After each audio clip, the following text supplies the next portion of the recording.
नमस्कार प्रिय साथियों, मैं हूं सुरेश श्रीमाली। अवेकनिंग मंत्रा में आप सभी का बहुत बहुत स्वागत है।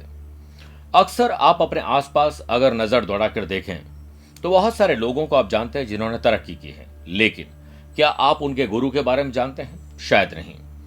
स्वामी विवेकानंद, बहुत बड़ा नाम। ये एक शिष्य थे, लेकिन किसके? आप में से क्या बहुत सारे लोग हैं जो इस वक्त अपने दिमागी घोड़े को दौड़ाकर ये पता लगा सकें कि उनके गुरु कौन थे? उनके गुरु थे रामकृष्ण परमहंस। उनसे जुड़े हुए वैसे तो बहुत सारे प्रसंग हैं। कहते हैं कि एक शिष्य की बीमारी उन्होंने अपने जीवन पर ले ली थी और उन्हें कर्क रोग हो गया था, यानी कैंसर की बीमारी। एक बार किसी शिष्य ने स्वामी रामकृष्ण परमहंस से पूछा कि आप लोग तो सभी सुख सुविधाओं का लाभ उठाते हैं, लेकिन संत सन्यासियों के लिए इतने कठोर नियम क्यों बनाए गए?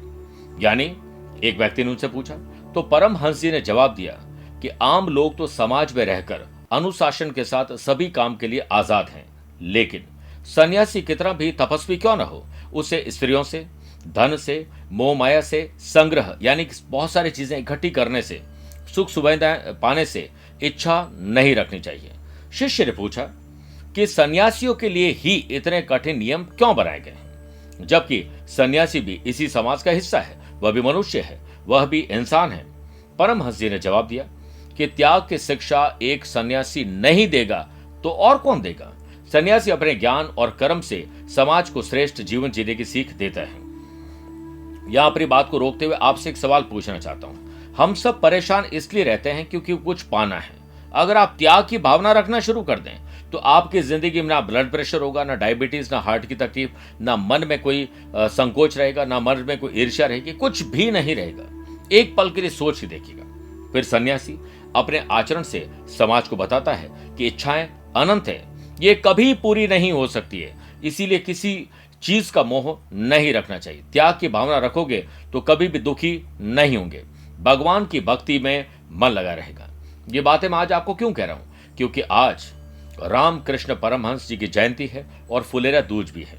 एक सीख मिलती है इससे कि सन्यासी को कभी अधर्म का साथ नहीं देना चाहिए, कभी भी ऐसा उदाहरण प्रस्तुत नहीं करना चाहिए जिससे समाज में गलत संदेश जाता हो। सन्यासियों के धर्म के अनुसार ही आचरण करना चाहिए ताकि आम लोग उनसे सभी प्रकार की बातें सीख सके।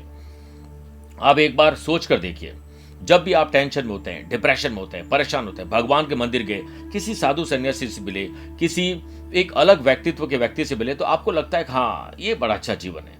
वहीं आप बहुत बड़े बिजनेसमैन से मिलेंगे जाके, तो उसके पास तो वक्त ही नहीं होगा, वो सिर्फ और सिर्फ चीजें पाने में लगा है। इसलिए त्याग करके देखिए, आप किसी भी चीज का एक त्याग आज करके देखिए, आपको कितना आनंद आता है। आज के लिए इतना ही।